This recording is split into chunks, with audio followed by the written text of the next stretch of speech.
بسم اللہ الرحمن الرحیم۔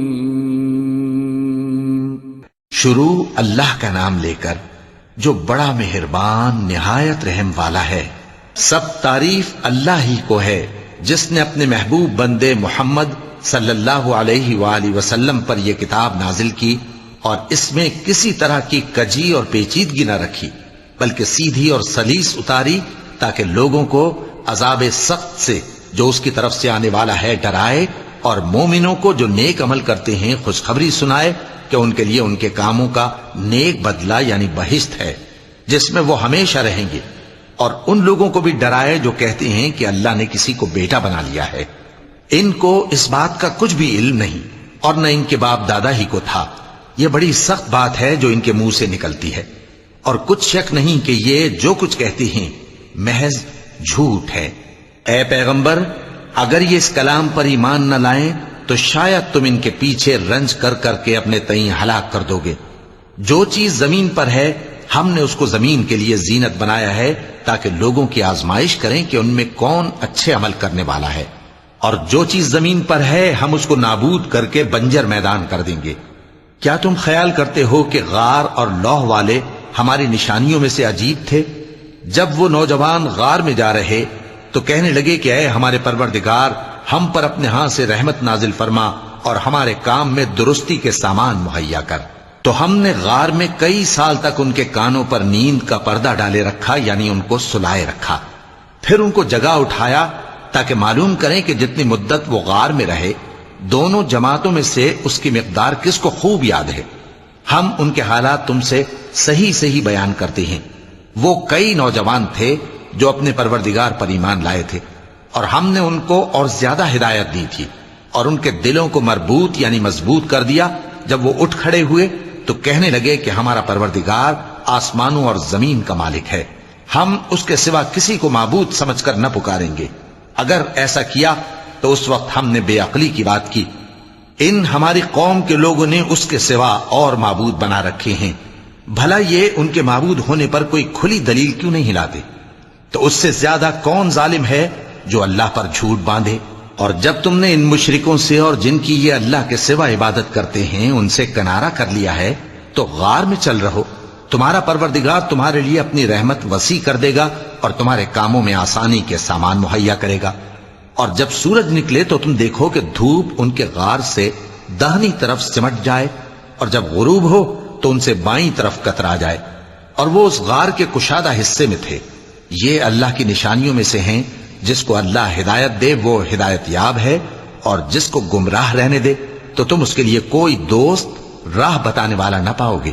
اور تم ان کے متعلق خیال کرو کہ وہ جاگ رہے ہیں حالانکہ وہ سوتے ہیں، اور ہم ان کو دائیں اور بائیں کروٹ بدلاتے تھے، اور ان کا کتا چوکھٹ پر دونوں ہاتھ پھیلائے ہوئے تھا۔ اگر تم ان کو جھانک کر دیکھتے تو پیٹ پھیر کر بھاگ جاتے اور ان سے دہشت میں آ جاتے۔ اور اسی طرح ہم نے ان کو اٹھایا تاکہ آپس میں ایک دوسرے سے دریافت کریں۔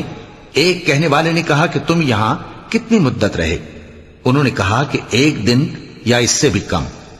انہوں نے کہا کہ جتنی مدت تم رہے ہو تمہارا پروردگار ہی اس کو خوب جانتا ہے، تو اپنے میں سے کسی کو یہ روپیہ دے کر شہر بھیجو، وہ دیکھے کہ نفیس کھانا کون سا ہے تو اس میں سے کھانا لے آئے، اور احتیاط سے آئے جائے اور تمہارا حال کسی کو نہ بتائے۔ اگر وہ تم پر دسترس پا لیں گے تو تمہیں سنسار کر دیں گے یا پھر اپنے مذہب میں داخل کر لیں گے، اور اس وقت تم کبھی فلاح نہیں پاؤ گے۔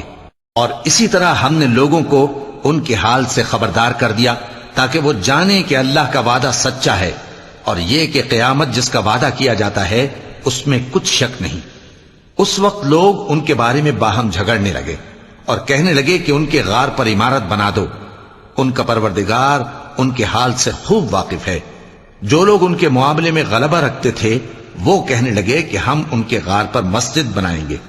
بعض لوگ اٹکل پچو کہیں گے کہ وہ 3 تھے اور چوتھا ان کا کتا تھا، اور بعض کہیں گے کہ وہ 5 تھے اور چھٹا ان کا کتا تھا، اور بعض کہیں گے کہ وہ 7 تھے اور 8واں ان کا کتا تھا۔ کہہ دو کہ میرا پروردگار ہی ان کے شمار سے خوب واقف ہے، ان کو جانتے بھی ہیں تو تھوڑے ہی لوگ جانتے ہیں۔ تو تم ان کے معاملے میں بحث نہ کرنا مگر سرسری سی بحث، اور نہ ان کے بارے میں ان میں سے کسی سے کچھ دریافت ہی کرنا۔ اور کسی کام کی نسبت نہ کہنا کہ میں اسے کل کر دوں گا، مگر انشاءاللہ کہہ کر، یعنی اگر اللہ چاہے تو کر دوں گا۔ اور جب اللہ کا نام لینا بھول جاؤ تو یاد آنے پر لے لو، اور کہہ دو کہ امید ہے کہ میرا پروردگار مجھے اس سے بھی زیادہ ہدایت کی باتیں بتائے۔ اور اصحاب کہف اپنے غار میں 9 اوپر 300 سال رہے۔ کہہ دو کہ جتنی مدت وہ رہے اسے اللہ ہی خوب جانتا ہے، اسی کو آسمانوں اور زمین کی پوشیدہ باتیں معلوم ہیں، وہ کیا خوب دیکھنے والا اور کیا خوب سننے والا ہے۔ اس کے سوا ان کا کوئی کارساز نہیں، اور نہ وہ اپنے حکم میں کسی کو شریک کرتا ہے۔ اور اپنے پروردگار کی کتاب کو جو تمہارے پاس بھیجی جاتی ہے پڑھتے رہا کرو، اس کی باتوں کو کوئی بدلنے والا نہیں، اور اس کے سوا تم کہیں پناہ بھی نہیں پاؤ گے۔ اور جو لوگ صبح و شام اپنے پروردگار کو پکارتے اور اس کی خوشنودی کے طالب ہیں، ان کے ساتھ صبر کرتے رہو، اور تمہاری نگاہیں ان میں سے گزر کر اور طرف نہ دوڑیں کہ تم دنیاوی زندگی کی رونقوں کے خواستگار ہو جاؤ۔ اور جس شخص کے دل کو ہم نے اپنی یاد سے غافل کر دیا ہے اور وہ اپنی خواہش کی پیروی کرتا ہے اور اس کا کام حد سے بڑھ گیا ہے، اس کا کہا نہ ماننا۔ اور کہہ دو کہ لوگو یہ قرآن تمہارے پروردگار کی طرف سے برحق ہے، تو جو چاہے ایمان لائے اور جو چاہے کافر رہے۔ ہم نے ظالموں کے لیے دوزخ کی آگ تیار کر رکھی ہے جس کی قناتیں ان کو گھیر رہی ہوں گی، اور اگر فریاد کریں گے تو ایسے کھولتے ہوئے پانی سے ان کی داد رسی کی جائے گی جو پگھلے ہوئے تانبے کی طرح گرم ہوگا اور جو ان کے چہروں کو بھون ڈالے گا۔ ان کے پینے کا پانی بھی برا اور آرام گاہ بھی بری۔ اور جو ایمان لائے اور کام بھی نیک کرتے رہے تو ہم نیک کام کرنے والوں کا اجر ضائع نہیں کرتے۔ ایسے لوگوں کے لیے ہمیشہ رہنے کے باغ ہیں جن میں ان کے محلوں کے نیچے نہریں بہ رہی ہیں، ان کو وہاں سونے کے کنگن پہنائے جائیں گے، اور وہ باریک دیبا اور اطلس کے سبز کپڑے پہنا کریں گے، اور تختوں پر تکیے لگا کر بیٹھا کریں گے۔ کیا خوب بدلہ اور کیا خوب آرام گاہ ہے۔ اور ان سے 2 شخصوں کا حال بیان کرو جن میں سے ایک کو ہم نے انگور کے 2 باغ عنایت کیے تھے اور ان کے گردا گرد کھجوروں کے درخت لگا دیے تھے اور ان کے درمیان کھیتی پیدا کر دی تھی۔ دونوں باغ کثرت سے پھل لاتے اور اس کی پیداوار میں کسی طرح کی کمی نہ ہوتی، اور دونوں میں ہم نے ایک نہر بھی جاری کر رکھی تھی، اور اس طرح اس شخص کو ان کی پیداوار ملتی رہتی تھی۔ تو ایک دن جبکہ وہ اپنے دوست سے باتیں کر رہا تھا، کہنے لگا کہ میں تم سے مال و دولت میں بھی زیادہ ہوں اور جتھے اور جماعت کے لحاظ سے بھی زیادہ عزت والا ہوں، اور ایسی شیخیوں سے اپنے حق میں ظلم کرتا ہوا اپنے باغ میں داخل ہوا۔ کہنے لگا کہ میں نہیں خیال کرتا کہ یہ باغ کبھی تباہ ہو، اور نہ خیال کرتا ہوں کہ قیامت برپا ہو، اور اگر میں اپنے پروردگار کی طرف لوٹایا بھی جاؤں تو وہاں ضرور اس سے اچھی جگہ پاؤں گا۔ تو اس کا دوست جو اس سے گفتگو کر رہا تھا کہنے لگا کہ کیا تم اس ذات سے کفر کرتے ہو جس نے تم کو مٹی سے پیدا کیا، پھر نطفے سے، پھر تمہیں پورا آدمی بنایا؟ مگر میں تو یہ کہتا ہوں کہ اللہ ہی میرا پروردگار ہے، اور میں اپنے پروردگار کے ساتھ کسی کو شریک نہیں کرتا۔ اور جب تم اپنے باغ میں داخل ہوئے تو تم نے ماشاء اللہ لا قوت الا باللہ کیوں نہ کہا؟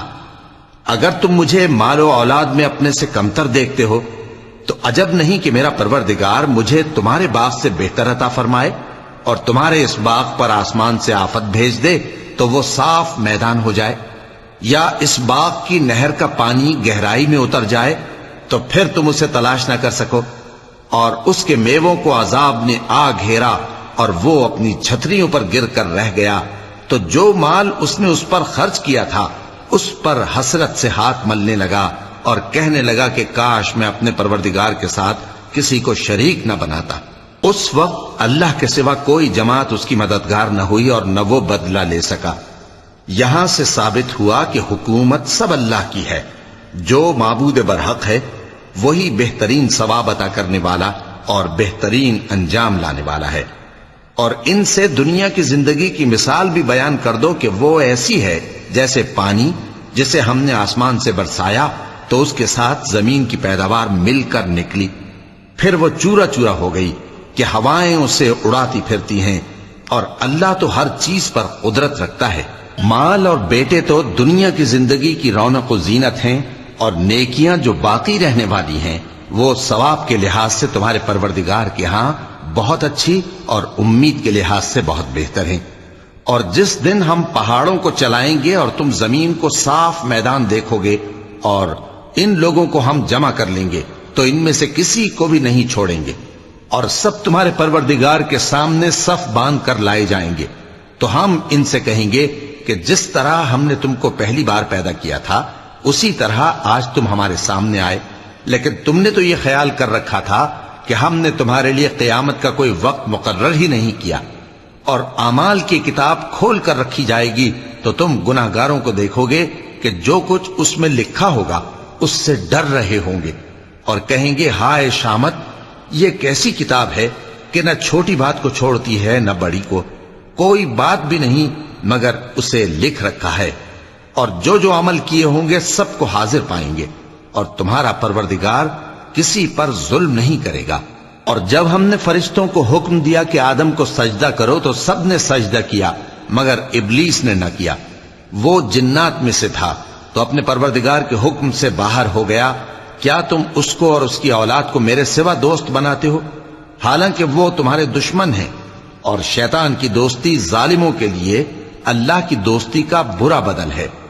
میں نے ان کو نہ تو آسمانوں اور زمین کے پیدا کرنے کے وقت بلایا تھا اور نہ خود ان کے پیدا کرنے کے وقت، اور میں ایسا نہ تھا کہ گمراہ کرنے والوں کو مددگار بناتا۔ اور جس دن اللہ فرمائے گا کہ اب میرے شریکوں کو جن کی نسبت تم معبود ہونے کا گمان رکھتے تھے بلاؤ، تو وہ ان کو بلائیں گے مگر وہ ان کو کچھ جواب نہ دیں گے، اور ہم ان کے درمیان ہلاکت کی ایک جگہ بنا دیں گے، اور گناہگار لوگ دوزخ کو دیکھیں گے تو یقین کر لیں گے کہ وہ اس میں پڑنے والے ہیں، اور اس سے بچنے کا کوئی راستہ نہ پائیں گے۔ اور ہم نے اس قرآن میں لوگوں کے سمجھانے کے لیے طرح طرح کی مثالیں بیان فرمائی ہیں، لیکن انسان سب چیزوں سے بڑھ کر جھگڑالو ہے، اور لوگوں کے پاس جب ہدایت آ گئی تو ان کو کس چیز نے منع کیا کہ ایمان لائیں اور اپنے پروردگار سے بخشش مانگیں، بجز اس کے کہ اس بات کے منتظر ہوں کہ انہیں بھی پہلوں کا سا معاملہ پیش آئے یا ان پر عذاب سامنے سے آ جائے۔ اور ہم جو پیغمبروں کو بھیجا کرتے ہیں تو صرف اس لیے کہ لوگوں کو اللہ کی نعمتوں کی خوشخبریاں سنائیں اور عذاب سے ڈرائیں، اور جو کافر ہیں وہ باطل کی مدد سے جھگڑا کرتے ہیں تاکہ اس سے حق کو پھسلا دیں، اور انہوں نے ہماری آیتوں کو اور جس چیز سے ان کو ڈرایا جاتا ہے اسے ہنسی بنا لیا ہے۔ اور اس سے بڑھ کر ظالم کون، جس کو اس کے پروردگار کی آیات کے ذریعے سمجھایا گیا تو اس نے ان سے منہ پھیر لیا، اور جو اعمال وہ آگے کر چکا اس کو بھول گیا۔ ہم نے ان کے دلوں پر پردے ڈال دیے کہ اسے سمجھ نہ سکیں، اور کانوں میں ثقل پیدا کر دیا ہے کہ سن نہ سکیں، اور اگر تم ان کو رستے کی طرف بلاؤ تو کبھی رستے پر نہ آئیں گے، اور تمہارا پروردگار بخشنے والا صاحب رحمت ہے۔ اگر وہ ان کے کرتوتوں پر ان کو پکڑنے لگے تو ان پر جھٹ عذاب بھیج دے، مگر ان کے لیے ایک وقت مقرر کر رکھا ہے کہ اس کے عذاب سے کوئی پناہ کی جگہ نہ پائیں گے۔ اور یہ بستیاں جو ویران پڑی ہیں، جب انہوں نے کفر کر کے ظلم کیا تو ہم نے ان کو تباہ کر دیا، اور ان کی تباہی کے لیے ایک وقت مقرر کر دیا تھا۔ اور جب موسیٰ نے اپنے شاگرد سے کہا کہ جب تک میں دو دریاؤں کے ملنے کی جگہ نہ پہنچ جاؤں ٹلنے کا نہیں، خاص صدیوں چلتا رہوں، پھر جب وہ دونوں ان دریاؤں کے سنگم پر پہنچے تو اپنی مچھلی بھول گئے، پھر اس مچھلی نے دریا میں سرنگ کی طرح اپنا راستہ بنا لیا۔ جب آگے چلے تو موسیٰ نے اپنے شاگرد سے کہا کہ ہمارا کھانا لاؤ، اس سفر سے ہم کو بہت تکان ہو گئی ہے۔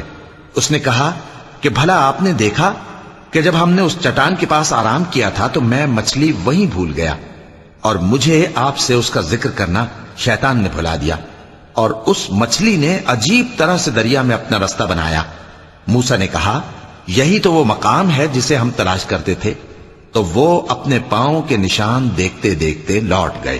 وہاں انہوں نے ہمارے بندوں میں سے ایک بندہ دیکھا جس کو ہم نے اپنے ہاتھ سے رحمت خاص سے نوازا تھا اور اپنے پاس سے ایک خاص علم بخشا تھا۔ موسیٰ نے ان سے جن کا نام خضر تھا کہا کہ جو علم اللہ کی طرف سے آپ کو سکھایا گیا ہے، اگر آپ اس میں سے مجھے کچھ بھلائی کی باتیں سکھائیں تو میں آپ کے ساتھ رہوں۔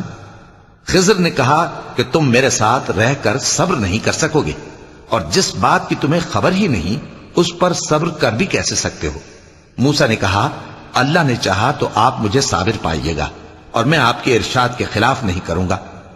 خضر نے کہا اگر تم میرے ساتھ رہنا چاہو تو شرط یہ ہے مجھ سے کوئی بات نہ پوچھنا، جب تک میں خود اس کا ذکر تم سے نہ کروں۔ تو دونوں چل پڑے، یہاں تک کہ جب کشتی میں سوار ہوئے تو خضر نے کشتی کو پھاڑ ڈالا۔ موسیٰ نے کہا، کیا آپ نے اس کو اس لیے پھاڑا ہے کہ سواروں کو غرق کر دی؟ یہ تو آپ نے بڑی عجیب بات کی۔ خضر نے کہا، کیا میں نے نہیں کہا تھا کہ تم میرے ساتھ صبر نہ کر سکو گے؟ موسیٰ نے کہا کہ جو بھول مجھ سے ہوئی اس پر مواخذہ نہ کیجیے اور میرے معاملے میں مجھ پر مشکل نہ ڈالیے۔ پھر دونوں چلے، یہاں تک کہ رستے میں ایک لڑکا ملا تو خضر نے اسے مار ڈالا۔ موسیٰ نے کہا کہ آپ نے ایک بے گناہ شخص کو ناحق بغیر قصاص کے مار ڈالا، یہ تو آپ نے بری بات کی۔ خضر نے کہا، کیا میں نے نہیں کہا تھا کہ تم سے میرے ساتھ صبر نہیں ہو سکے گا؟ انہوں نے کہا کہ اگر میں اس کے بعد پھر کوئی بات پوچھوں یعنی اعتراض کروں تو مجھے اپنے ساتھ نہ رکھیے گا کہ آپ میری طرف سے عذر کے قبول کرنے میں حد کو پہنچ گئے ہیں۔ پھر دونوں چلے، یہاں تک کہ گاؤں والوں کے پاس پہنچے اور ان سے کھانا طلب کیا۔ انہوں نے ان کی ضیافت کرنے سے انکار کیا۔ پھر انہوں نے وہاں ایک دیوار دیکھی جو گرا چاہتی تھی تو خضر نے اس کو سیدھا کر دیا۔ موسیٰ نے کہا کہ اگر آپ چاہتے تو ان سے اس کا معاوضہ لے لیتے تاکہ کھانے کا کام چلتا۔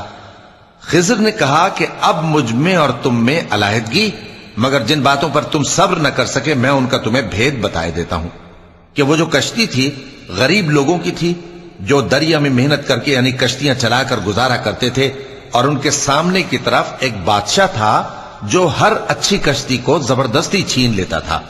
تو میں نے چاہا کہ اسے عیبدار کر دوں تاکہ وہ اسے غصب نہ کر سکے۔ اور وہ جو لڑکا تھا اس کے ماں باپ دونوں مومن تھے۔ ہمیں اندیشہ ہوا کہ وہ بڑا ہو کر بد کردار ہوگا تو کہیں ان کو سرکشی اور کفر میں نہ پھنسا دے، تو ہم نے چاہا کہ ان کا پروردگار اس کی جگہ ان کو اور بچہ عطا فرمائے جو اخلاقی پاکیزگی میں بہتر اور محبت میں زیادہ قریب ہو۔ اور وہ جو دیوار تھی سو 2 یتیم لڑکوں کی تھی جو شہر میں رہتے تھے، اور اس کے نیچے ان کا خزانہ دفن تھا، اور ان کا باپ ایک نیک آدمی تھا۔ تو تمہارے پروردگار نے چاہا کہ وہ اپنی جوانی کو پہنچ جائیں اور پھر اپنا خزانہ نکالے۔ یہ تمہارے پروردگار کی مہربانی ہے، اور یہ کام میں نے اپنی طرف سے نہیں کیے، یہ ان باتوں کی حقیقت ہے جن پر تم صبر نہ کر سکے۔ اور تم سے ذوالقرنین کے بارے میں دریافت کرتے ہیں، کہہ دو کہ میں اس کا کسی قدر حال تمہیں پڑھ کر سناتا ہوں۔ ہم نے اس کو زمین میں بڑا اقتدار دیا تھا اور ہر طرح کا سامان اس کو عطا کیا تھا۔ تو اس نے ایک سفر کا سامان کیا، یہاں تک کہ جب سورج کے غروب ہونے کی جگہ پہنچا تو اسے ایسا پایا کہ ایک کیچڑ والے چشمے میں ڈوب رہا ہے، اور اس چشمے کے پاس ایک قوم دیکھی۔ ہم نے کہا، ذوالقرنین، تم ان کو خواہ تکلیف دو خواہ ان کے بارے میں بھلائی اختیار کرو، دونوں باتوں کی تم کو قدرت ہے۔ ذوالقرنین نے کہا کہ جو کفر و بد کرداری سے ظلم کرے گا اسے ہم سزا دیں گے، پھر وہ اپنے پروردگار کی طرف لوٹایا جائے گا تو وہ بھی اسے بڑا عذاب دے گا، اور جو ایمان لائے گا اور عمل نیک کرے گا اس کے لیے بہت اچھا بدلہ ہے، اور ہم اپنے معاملے میں اس سے نرم بات کہیں گے۔ پھر اس نے ایک اور سامان سفر کیا، یہاں تک کہ سورج کے طلوع ہونے کے مقام پر پہنچا تو دیکھا کہ وہ ایسے لوگوں پر طلوع ہوتا ہے جن کے لیے ہم نے دھوپ سے بچاؤ کی کوئی اوٹ نہیں بنائی تھی۔ حقیقت یوں ہی تھی، اور جو کچھ اس کے پاس تھا ہم کو سب کی خبر تھی۔ پھر اس نے ایک اور سفر کا سامان کیا، یہاں تک کہ 2 اونچے سیدھے پہاڑوں کے درمیان پہنچا تو دیکھا کہ ان کے اس طرف کچھ لوگ ہیں کہ بات کو سمجھ نہیں سکتے۔ ان لوگوں نے کہا کہ اے ذوالقرنین، یاجوج اور ماجوج اس علاقے میں فساد کرتے رہتے ہیں، بھلا ہم آپ کے لیے خرچ کا انتظام کر دیں کہ آپ ہمارے اور ان کے درمیان ایک دیوار کھینچ دیں۔ ذوالقرنین نے کہا کہ خرچ کا جو مقدور اللہ نے مجھے بخشا ہے وہ بہت اچھا ہے، تم مجھے قوت بازو سے مدد دو، میں تمہارے اور ان کے درمیان ایک مضبوط رکاوٹ بنا دوں گا۔ تم لوہے کے بڑے بڑے تختے میرے پاس لاؤ۔ چنانچہ کام جاری کر دیا گیا، یہاں تک کہ جب اس نے دونوں پہاڑوں کے درمیان کا حصہ برابر کر دیا اور کہا کہ اب اسے دھوکو، یہاں تک کہ جب اس کو دھونک دھونک کر آگ کر دیا تو کہا کہ اب میرے پاس تانبا لاؤ کہ اس پر پگھلا کر ڈال دوں۔ پھر ان میں یہ قدرت نہ رہی کہ اس پر چڑھ سکیں، اور نہ یہ طاقت رہی کہ اس میں نقب لگا سکیں۔ بولا کہ یہ میرے پروردگار کی مہربانی ہے، پھر جب میرے پروردگار کا وعدہ آ پہنچے گا تو اس کو ڈھا کر ہموار کر دے گا، اور میرے پروردگار کا وعدہ سچا ہے۔ اس روز ہم ان کو چھوڑ دیں گے کہ روئے زمین پر پھیل کر ایک دوسرے میں گھس جائیں گے، اور سور پھونکا جائے گا تو ہم سب کو جمع کر لیں گے، اور اس روز ہم جہنم کو کافروں کے سامنے لائیں گے، جن کی آنکھیں میری یاد سے پردے میں تھیں اور وہ سننے کی طاقت نہیں رکھتے تھے۔ اب کیا کافر یہ خیال کرتے ہیں کہ وہ میرے بندوں کو میرے سوا اپنا کارساز بنائیں گے تو میں خفا نہیں ہوں گا؟ ہم نے ایسے کافروں کے لیے جہنم کی مہمانی تیار کر رکھی ہے۔ کہہ دو کہ ہم تمہیں ایسے لوگ بتائیں جو اعمال کے لحاظ سے بڑے نقصان میں ہیں۔ یہ وہ لوگ ہیں جن کی دوڑ دھوپ دنیا کی زندگی میں برباد ہو گئی، اور وہ یہ سمجھے ہوئے ہیں کہ وہ اچھے کام کر رہے ہیں۔ یہ وہ لوگ ہیں جنہوں نے اپنے پروردگار کی آیتوں کو نہ مانا اور اس کے سامنے جانے سے انکار کیا، تو ان کے اعمال ضائع ہو گئے، سو ہم قیامت کے دن ان کے لیے کچھ بھی وزن قائم نہیں کریں گے۔ یہ ان کی سزا ہے، یعنی جہنم، اس لیے کہ انہوں نے کفر کیا اور ہماری آیتوں اور ہمارے پیغمبروں کی ہنسی اڑائی۔ جو لوگ ایمان لائے اور عمل نیک کیے، ان کے لیے بہشت کے باغ بطور مہمانی ہوں گے، ہمیشہ ان میں رہیں گے اور وہاں سے مکان بدلنا نہ چاہیں گے۔ کہہ دو کہ اگر سمندر میرے پروردگار کی باتوں کے لکھنے کے لیے روشنائی ہو تو قبل اس کے کہ میرے پروردگار کی باتیں تمام ہوں سمندر ختم ہو جائے، اگرچہ ہم ویسا ہی اور اس کی مدد کو لائیں۔ کہہ دو کہ میں تمہاری طرح کا ایک بشر ہوں، البتہ میری طرف وہی آتی ہے کہ تمہارا معبود وہی ایک معبود ہے۔